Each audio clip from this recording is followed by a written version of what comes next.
See the title, man. Let's get to it.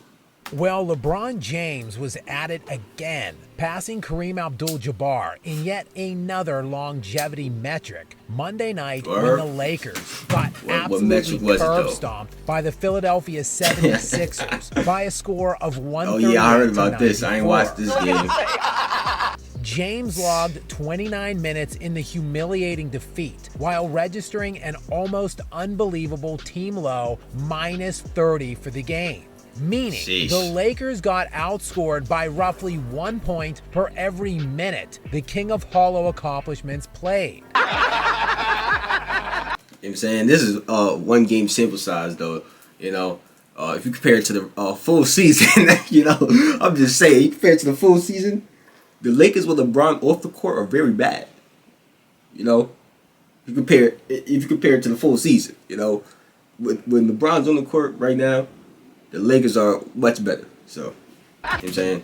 At least plus minus wise, I guess you could say. But the 29 minutes officially moved LeBron past Kareem Abdul-Jabbar for most minutes logged in NBA history, including playoff minutes, with a total of 66,318 minutes. It comes, of course, just about 10 months after LeBron passed Kareem on the all-time scoring list a season ago, also predictably in a loss against the Oklahoma City Thunder. And if you remember, teammate Anthony Davis seemed, less than impressed with the self-proclaimed King's accomplishment, as he refused to stand or take part in the ensuing celebration. Nobody cares. And LeBron was at it again against the 76ers as he set the all-time record for minutes played, while also setting his personal record for the worst loss of his entire career. That one right there made me the greatest player of all time. As the 44-point margin of ass-whooping sets a new standard low for LeBron. And yes, the longevity metrics for LeBron James are essentially the only thing keeping this guy's preposterously fake GOAT case on life support for at least the moment. But while LeBron continues to distance himself in That's various... a fact, though. The longevity is really the only thing Bron got going for him, man, in terms of this debate. You know? Yeah, I can't really think about any other topics LeBron really clears Jordan in, you know? Other topics just really Jordan either clears them or it's debatable. You know? Only one LeBron clears in is longevity, man.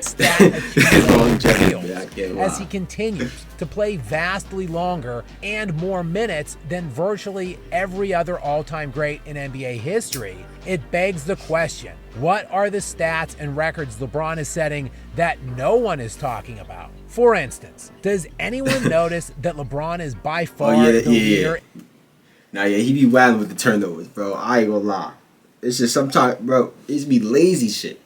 Lazy shit, like, come on, bro. Come on, man. You can't be having most career turnovers at the moment, with an unbelievable 504 more than second place on that list, which is Karl Malone. The 500 more turnovers in the regular season comes despite LeBron playing in 38 fewer games than Malone. And LeBron is also the runaway. But he got way more minutes. You know, come on, bro. You can't try to spin it now like you didn't just say he had the most minutes of all time. So even then, if he played fewer games, he was on the court for way longer. Come on, bro. A leader with playoff turnovers as well, with 1,015 and counting. No other player in league history has broken 700 for their postseason careers. Meaning when you put it all together, King James has over 1,000 more turnovers than any other player ever and counting. LeBron has also logged an impressive 2,925 missed shots in his playoff career, which is also the most in NBA history by nearly 500 misses. In fact, why do you hear about LeBron's That's tough, though. That's, you know, I mean, I would say that I feel like that sort of comes with being the leading scorer, you know? I feel like, because who was who had the most missed playoff shots before? You know what I'm saying? I don't know. I'm asking y'all, was it Kareem? If it wasn't, that, it sort of makes sense. Point accumulation, which he will continue adding to over however much longer he continues to play. He will also be adding to a resume, which includes the most missed shots and turnovers in league history, and by a substantial margin. And speaking of the playoffs. Playoffs? LeBron has also lost more games than any player in NBA history, with an even 100 losses. A tally he will certainly continue adding to, provided of course he can actually make the playoffs again sometime over the remainder of his career. And speaking of LeBron and his underwhelming playoff performances throughout his career, despite playing in the most minutes in NBA history now and appearing in more playoff games than anyone ever, the thing which matters most continues to elude James. While hollow points and statistics might be able to fit this insufferable blowhard with a meaningless crown, only rings can anoint a true GOAT. And despite playing in 282 playoff games, which is 31 more than Tim Duncan, 62 more than Kobe Bryant, 92 more than Magic Johnson, and 103 more than Michael Jordan, LeBron continues to fall well short of the golden standards of winning those players have set. Not surprisingly, LeBron is also the biggest loser in NBA history when it comes to the NBA Finals round, holding the dubious distinction of most losses ever at that stage of the playoffs with 33. And overall, the loser king checks in with a... Yeah, that is bad, man. Just, you be losing at the finals, man. Damn.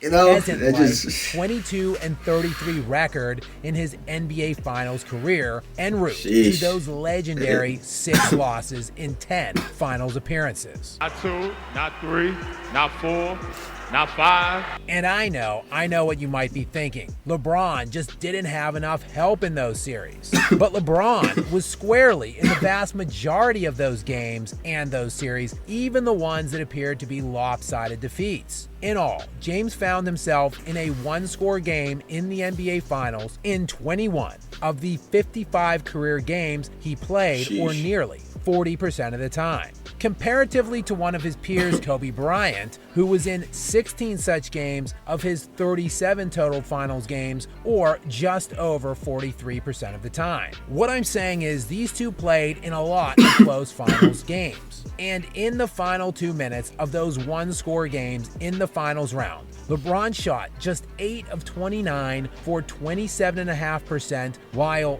leading his team to a 10-11 record in those situations. Kobe, on the other hand, shot 10 of 20 for 50% while leading his team to an 11-5 record in those situations. And ultimately, the mark of a true legend is not measured in hollow stat accrual. It is weighed rather in those brief, fleeting moments when the most important games are there for the taking. What you are and what truly comes to define the all-time greats is about those moments. They are not readily identifiable on some cursory Google search, but they are woven in the fabric of the game and in its history. And if you are truly paying attention to those moments that really matter, you can understand why LeBron should remain outside of the conversation about the greatest of the greats, regardless of what his stats add up to at the end of his vastly overrated career. That's the end of this one, man. My thoughts is, I always say this, bro's a little extra with it, it's just his opinion, though, so it's obviously gonna be a little biased, a little, y'all know what I'm trying to get to, man.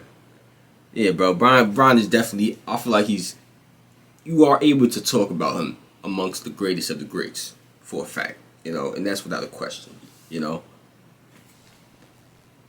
that's all I got to say. That's all I got to say. I'm out there, man. Go to the last jaw, turn on post notifications, like the video, comment, subscribe. Yeah, nigga.